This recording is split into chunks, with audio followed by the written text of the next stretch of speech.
Hello and welcome to Freedom Watch. I'm Judge Andrew Napolitano here defending freedom, defending your natural rights, and defending your right to have a government that stays within the confines of the Constitution. The economist Friedrich Hayek once said that if we are ever again to have good money, that it would not come from the government, it would be issued by private enterprise. This would mean that the monopoly on the printing of currency would be taken away from the unconstitutional Federal Reserve, and that private citizens would be allowed to trade freely in whatever currency they chose.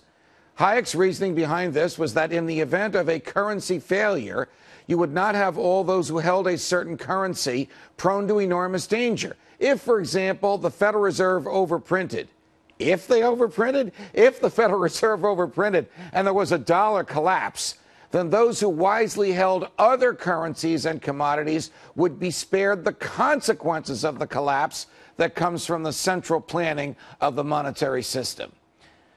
An enormously popular bill is being debated in the Senate this week that would perform an audit on our centrally planned monetary system in an attempt to determine what role the Federal Reserve might have had in the recent economic downturn.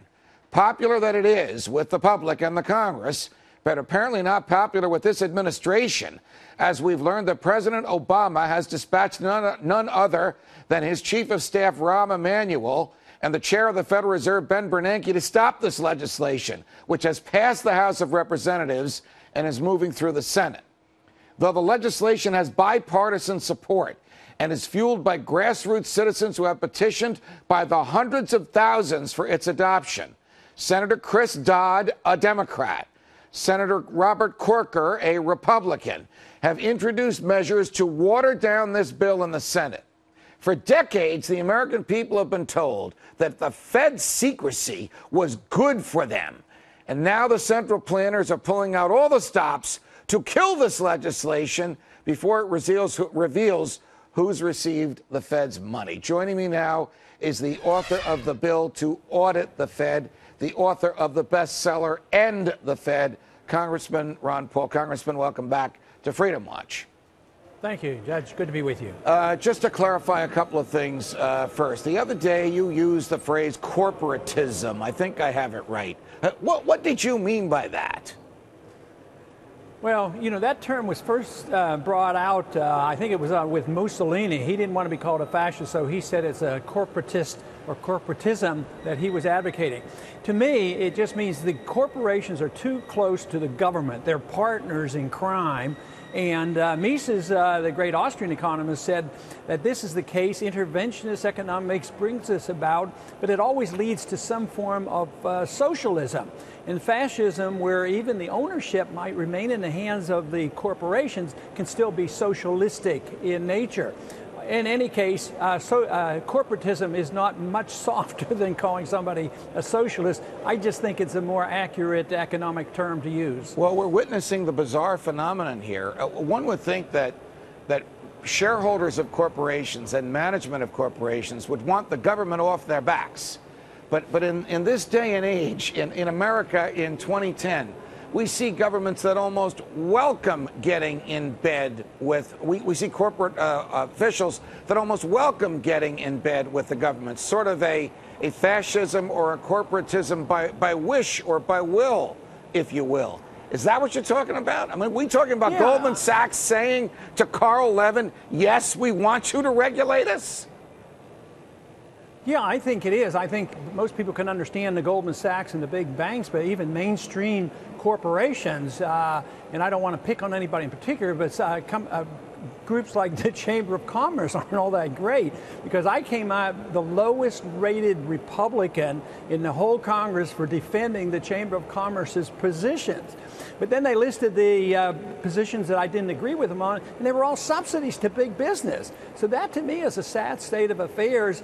If you give me the benefit of the doubt and say that I always vote for the market economy and less government, less regulations, you would think I would be a champion of the corporations. Right. But if it comes to a small businessman and somebody who understands the market, I think they understand my votes a lot better than that. Absolutely. All right. H.R. 1207, your bill to audit the Fed. It was added to some monstrosities in the House of Representatives, and it passed as part of those monstrosities. And correct me if I'm wrong, you were compelled by conscience to vote against it because of the regulatory features to which it was added. Do I have that right? Right. Yeah, that is correct, and that's the way I generally work in the Congress. I will vote for good amendments, try to always improve the bill, but if the bill is basically bad or is unconstitutional, then I can't vote for that bill just because there's one small portion that is constitutional. Otherwise, I'm joining the gang that has undermined our system here for the past 50, 60 years. If I may, that is an attitude that has distinguished you as a champion of human freedom and of the free market. Now the bill is in the Senate. In what form is it in the Senate? Is it part of that big monstrosity against which you voted? Or is it a freestanding bill to audit the Fed over in the Senate? Well, they've already, Dodd and Corker, as I understand it, have endorsed a position that's in the bill, which was similar to the Mel Watt proposal and maybe a little bit worse that we had to defeat in the House committee, the House Financial Services Committee.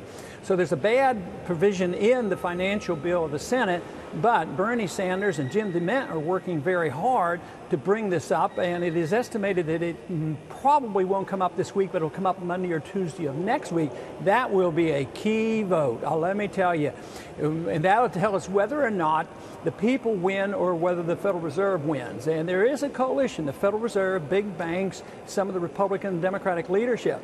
But isn't it amazing that we can get this far when we have all the groups in favor of the audit and transparency? We have principled liberals, principled progressives, the libertarians, the conservatives, the constitutionalists, the grassroots Americans, the Tea Party people. They all want transparency of the Fed, and yet we're on the verge of losing this. So right now the ball is in Senator Reid's court, and he is the one that could make the difference. So I hope people, if they happen to know the senator, maybe they can call him up and ask him what he's going to do. Well, if you look at who's introducing in the Senate, you're right. You have arguably the most conservative voting record in the Senate, Jim DeMint of South Carolina, and the most liberal, calls himself a socialist, right. Bernie Sanders of Vermont.